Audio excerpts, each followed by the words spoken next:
the feedback Bible, you can find that particular scripture selection on page 978. Page 978. And give me 1 through 5. And read. Now about that time, Herod the king stretched out his hand to harass some of the church. Then he killed James, the brother of John, with the sword. And because he saw that it pleased the Jews, he proceeded further to seize Peter also. Now it was during the days of unleavened bread. So when he had arrested him, he put him in prison and delivered him to 4 squads of soldiers to keep him, intending to bring him before the people of Passover, after Passover. He was therefore kept in prison, but constant prayer was offered to God for him by the church.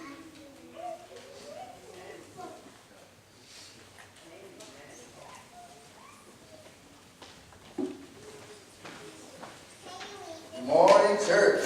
Good morning. Well, it's great to be with you all again after our travels to the great state of Tennessee, see the beautiful Smoky Mountains for Paul's Pulpit. It's a preaching conference. Next year, I'd love if some of y'all came with me, because it is very encouraging, and it's just worth going to. It really is. You know, I have to say I'm very thankful for all of you. I am thankful that God brought me your way. I am thankful that the elders saw fit to hire me. I am thankful to be in Maryland, even though it's very different from Florida. I do like it still here. And I'm thankful for the heart of the church. I don't know if you guys saw in the bulletin that a little small church here was able to pack 48 backpacks for kids who are going to need it. And I remember how expensive it was. Well, even when I was a kid, to get all this little stuff that my parents had, and we used to do that. But these kids don't have it. But all of that, you guys gave so much that we have enough to supply teachers who may not have stuff. So they have reserving. Trust me, they're going to use every last bit of it.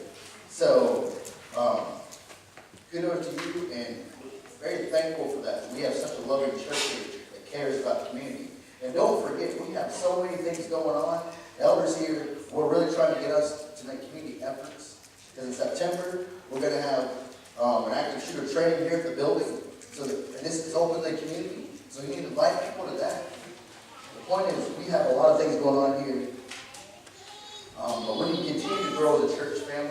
And so the reason why I say good morning, church, is I'm really happy to be here. And remember that we're a church family. I want to emphasize the fact that we are a church family. We're the Lord's church. We're just people trying to follow what the Bible says. There's so many churches out there that do not follow the Bible. They do what they want to do. Don't follow the Lord's Bible actually says to do. But today, we're going to read and follow and have a lesson out of what God's word. So if you would, if you've already turned your Bibles, you've already been to Acts chapter 12. And thank you, Brother Alex, for reading that so well. You know, I don't know what state you're in. We all have many trials and tests. I'm just going to give you a brief story about myself here, because I think it just emphasizes the point about trial. So, some of you may not know, others may know. I have a twin brother. I'm a twin. We don't look alike, so don't worry about it. Don't want to come here impersonating me. He's about 60 pounds lighter, so you'll know the difference. And a little shorter, actually, believe it or not, about 2.5 inches. But that's not the point. The point is, when we were born in 1985. So yeah, I'm going to date myself here. So I was born in 1985. But back then, being a preemie was a big deal. See, but we were blessed to be born in the hospital we were born into, because in Lee County, it was like ahead of its time with the rest of the state of Florida. They're the first hospital in the state of Florida to get a NICU. So we were born at 6 months old. 6 months. I weighed 2.5 pounds. My brother weighed 1.5 pounds. And the doctors, see, my mom, after we had twins, my mom didn't have any more children, so my mom instructed the doctor and my dad, that was a huge time. Well, my mom was not aware of this. The doctor told my dad that that we only had a 30% chance of surviving. So he refused to tie to my mom and told my dad, "Don't tell your mom, don't tell your wife I didn't do this." Okay? So he didn't do that.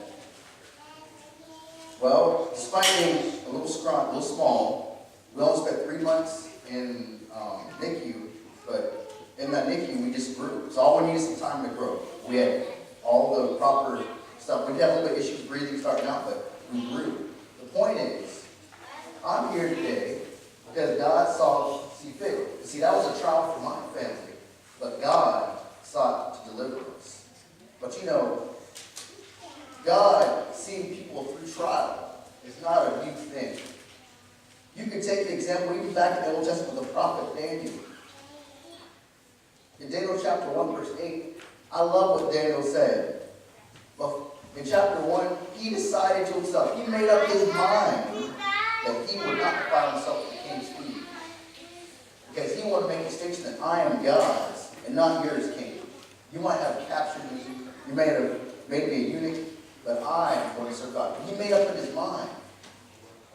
So, also, if you go further into Daniel, by way of example, in chapter 6, verse 10, Daniel knew that there were people that wanted to get him because he had risen to where he had because of God. But there were people that wanted to get him, and so they made a law that said, you got to worship an idol. But Daniel knew this, still went about his business, and still worshiped God the way he wanted to, rather than worshiping an idol. You see, we forget that trials are a normal part of being a Christian. Did you know that? Trials are a normal part of being a Christian. Some people think that, once you're a Christian, everything is A-okay. No, it doesn't. Sometimes it gets much, much harder. We're blessed in a country where we don't have to worry about, necessarily right now, being killed. But we have brothers and sisters in other nations around the world that they have to worship God in secret. And if they're found out, they get killed. It's as simple as that. It's sad. But see, God knows that trials are no part of being a Christian. And that needs to be said because it's not an easy life. So moving on to a great part of our lesson today. The first trial came from King Herod. So the text reads, "Now about the time Herod the king laid hands on him who belonged to the church in order to mistreat them." See, a mistreat, I think, is kind of soft. I like the other way that Brother Alex read, where it said they were harassed. Mistreat them was worse than mistreat. In verse 2 it says, "And he had James, the brother of John, put to death with a sword." Now, I can't imagine that. I'm very close to my brothers. We're twins, we grew up together. I don't know what it would like if I saw my brother put to death with a sword being a Christian. Now, this king we're talking about is King Herod. This is King Herod Agrippa. Now, we're going to see later that God delivers his people from this man. But King Herod Agrippa was a bad dude. Because you can see in verse 3, when he saw that it pleased the Jews, he proceeded to arrest Peter also. And that was the days of unleavened bread. So you see, this is not a different way about going about things. In the Gospels, they did the same thing. See, Pilate, he didn't release Jesus because he pleased the Jews to keep Jesus over a straight-up murderer. But in this case, he decided to arrest other people and put people to death because it pleased the Jews. Now, if you wonder who this James and John are, they are the sons of Zebedee that we see in Matthew chapter 4, verse 21. These are the same men that as soon as Jesus called upon them, they left what they're doing, followed right after Jesus, right away. They did it right away. They followed Jesus immediately. Also, later in Matthew 20, verse 20 to 23, we see that John and James' mother made a request to Jesus, said, "Jesus, can you have my sons be on either the right or the left of you?" Because she in error thought that they would have a physical kingdom where, hey, can you have them be your right and left hand man? And he said, "No, you don't understand what we're talking about. You don't even know what they're going to have to go through." I kind of wondered, we know that Zebedee's mother did not know, had no clue their sons were going to go through what they were going to go through after choosing to follow Jesus. That one was going to life was going to be ended prematurely, murdered by murder of a king. But following is Jesus. So this persecution from the king.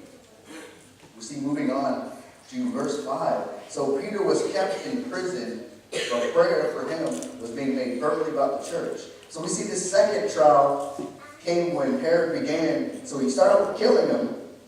Saul was well liked, but he started arresting Jesus' apostles. So at first he was making havoc of the church there, and then he goes to arresting Jesus, who they know associated apostles. So Peter was a well-known apostle of Jesus. So he said, I'm going to take it to the next level. I'm going to for sure get a guy I know is prominent, Jesus.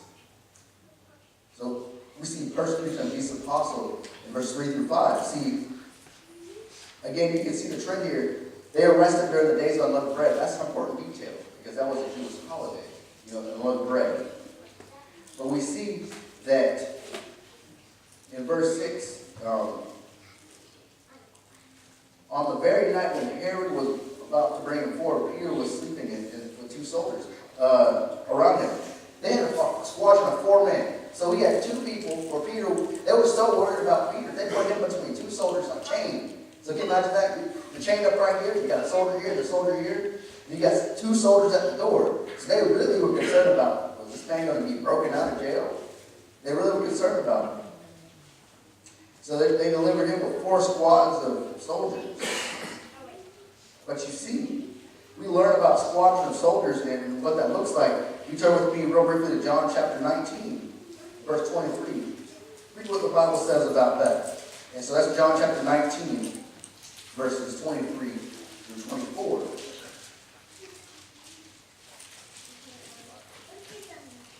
Now remember, this is back in the Gospels. This is Pilate, what this sort of says.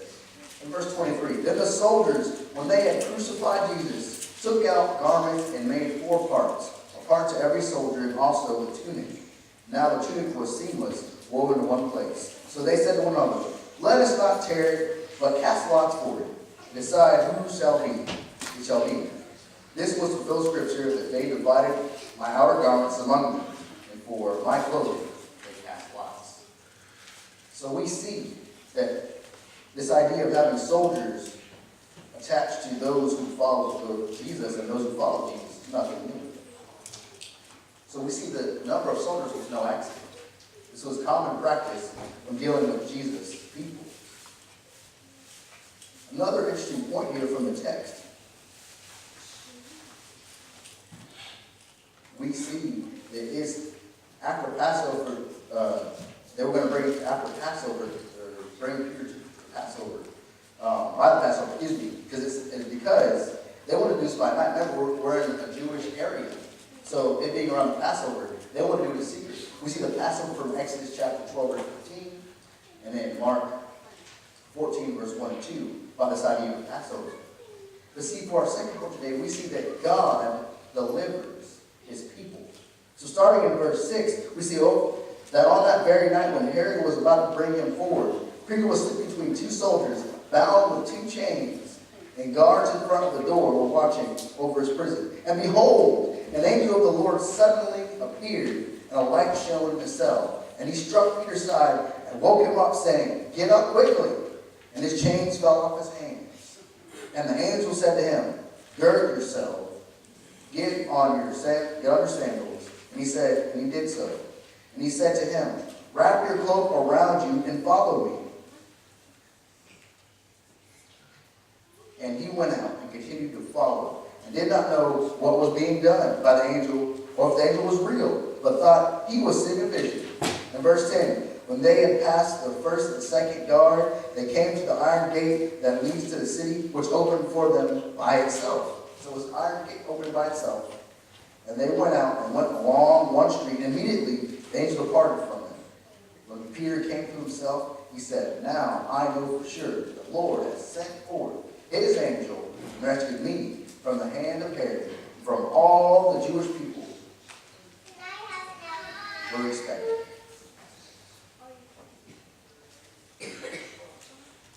So after we see that Peter was chained, one thing I don't want people to forget, Peter was asleep. Peter had so much faith in God. This man's in prison and dead asleep. Can you imagine that? This guy's in prison asleep. I don't know about you. If I was in prison, I probably wouldn't be sleeping too much. But Peter has so much faith in God, he does sleep between these two guards. So much so, the angel of the Lord had to strike him awake. But we see a succession of it. Struck Peter's side, told Peter to get up quickly. Peter's chains fell off his hands. Angel told Peter to get dressed and follow him. And Peter was so out of it, he wasn't even awake. He's like, I think this is a vision. He probably thinks he's still breathing. He was that out of it. And the iron gate opened by itself. I don't know if you've ever seen an iron gate, but that's real heavy metal. It doesn't just open. Something had to exert some kind of force on that gate for the gate to open. And we know where the force came from. But we see in verse 11 that Peter realized this was no dream. We see that God delivers people. This says in verse 11. He said he rescued, the Lord sent his angel and rescued me from the hand of Herod, from all those people. But we see in verse 12, and when he realized this, he went to the house of Mary, the mother of John, who was also called Mark, where many gathered together and were praying. When they knocked at the door of the gate, a servant girl named Rhoda came to answer. When she recognized Peter's voice because of her joy, she did not open the gate, but ran and announced Peter was standing in the front gate. They said to her, "You are out of your mind." But she kept insisting that it was so. They kept saying, "It's his angel." In verse 16, but Peter continued knocking. When they did not open the door, they saw him and were amazed. But motioning to them with his hand to be silent, he described to them how the Lord had led them out of the prison. He said, "Report these things to James and the brethren." Then he left and went to another place. Now, when the day came, there was no small disturbance among the soldiers as to what could have become of Peter. When Herod had searched for him and had not found him, he examined the guards and ordered them that they be led away to execution. When he went down to Caesarea and was spending time. You know, sometimes we are slow to recognize God's hand. So we see that at first Peter, once he was awake, he realized, hey, this is God. But we also see that this little servant girl recognized it was Peter right away. He said, "You know it? I know it's Peter. I recognize his voice." Well, we got to notice it. The first thing Peter did, he went to Mary's house because he had to tell somebody. You got to see what God did for me. He delivered me. The first thing is, I got to tell somebody what happened. But we noticed that God's people were praying. They assumed off the bat that Peter was dead. That's why they were praying, because they were praying because they knew that this King Herod, who's persecuting us, our brother Peter might be dead. But it is so funny that the servant girl was so excited. You know, one of the joys of being a dad is when I come home from anywhere, my son's there, he hasn't seen me in a while, he's excited. It is one of the paramount things, the neat things of being a dad. Your kids. Now, I know when you get older teenagers, it ends at some point. But I'm just going to enjoy the moment right now. That when I come home, my son's excited to see me. Sometimes even my wife is too. But the point is, I love seeing my son. But it's funny that the people didn't want to recognize the servant girl believe her. They're saying, "Girl, you're out of your mind. There's no way this is Peter. Because we know he's in iron gates under guard from 2 guards between him. You have someone at the door, and you got to go through an iron gate to get to us. You got to be out of your mind." So much so that Peter had to keep talking. "Hey, I'm at the door. For real, I really am." For them to realize it was him. You see, deliverance from God, it's encouraging. It serves a purpose. It's supposed to encourage people. Encourage his people. We see that the people were amazed. God's deliverance is amazing. So we need to look for God. We can be amazed by it. But he had to tell others about it. He had to tell other people. Because remember, they're getting hit the teeth with them being persecuted and being in jail. He said, go and tell his encouragement to other people. Encourage them. Tell them what God did for you. He delivered me. Said in verse 17. But we also see, when you do not side with God, you suffer consequences. Because we know in many accounts, many other soldiers and other accounts in Acts, they actually believed in God and they were released the prisoners on their own. But these guards didn't. So, deliverance sometimes comes at a price for these guards. Now, when the text mentions examining him, this examining idea is torture. Examining, literally, it's examining, because they want to see how in the world these guys get out, and what did you guys do? So this examining is not just an examination like a test I just took recently. This examination was more of torture. So these guards suffered and then were killed. Because Herod, he was mad. He's like, I can't believe you let this guy get out. And you don't even know what happened to him? That's not good to me. See,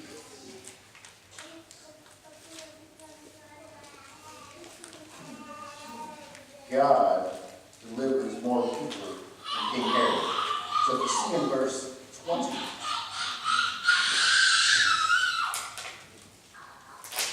see in verse 20.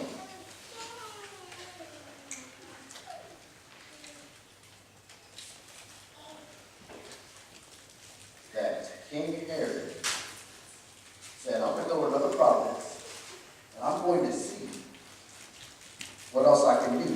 So we see in verse 20. Now he was very angry with the people of Tyre and Sidon, and with one accord they came to him, having been won over Blastus, the king's chamberlain. They were asking for peace, because the country was fed by the king's country. In verse 21, on an appointed day, Herod, having put on his royal apparel, took his seat on the proselyum and began delivering an address to them. The people kept crying out, the voice of God and not a man. So the people were sitting there calling Herod a God. So this is the voice of God, not a man. But boy, was Herod wrong. Because in 23 says, and immediately an angel of the Lord struck him because he did not give God the glory. And he was eaten by worms and died. Woo. That was something else. I don't know if you're aware of this, but they actually have this in recorded history. Now, they don't tell what the Bible tells us. They just say he had parasites that just came out. And they mentioned that the historical account is amazing because they mention how Herod Agrippa turned himself because it was so shiny you could see. So that's what they're saying, look at God, because the sun was shining on the metal he was wearing, gold and silver. That's what they're saying. He's a God. Then God has to say, you're not a God, you're a man. Took his life.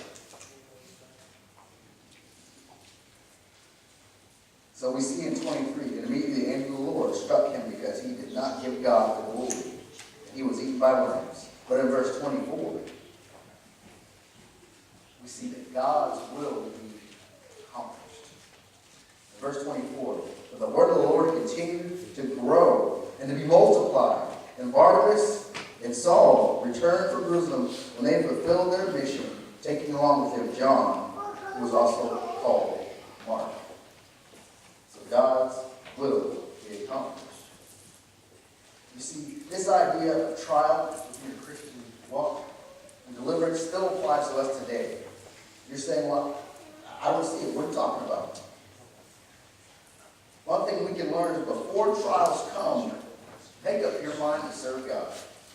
Before trials come, make up your mind. God's already made up. Remember, they come in and say, hey, you serve God and follow God in the Bible, you're going to jail, guess what? You're going to jail. You got to make your mind up before it happens. We also say you need to pray during your time of trial.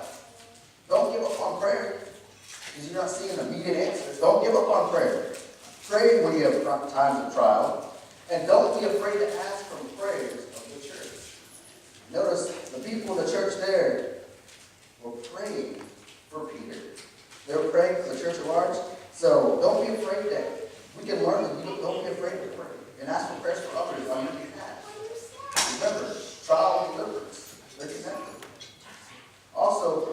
pray, be specific, pray for deliverance. Pray for deliverance from that trial. Because that's what they were doing. Peter did it, as well as the church.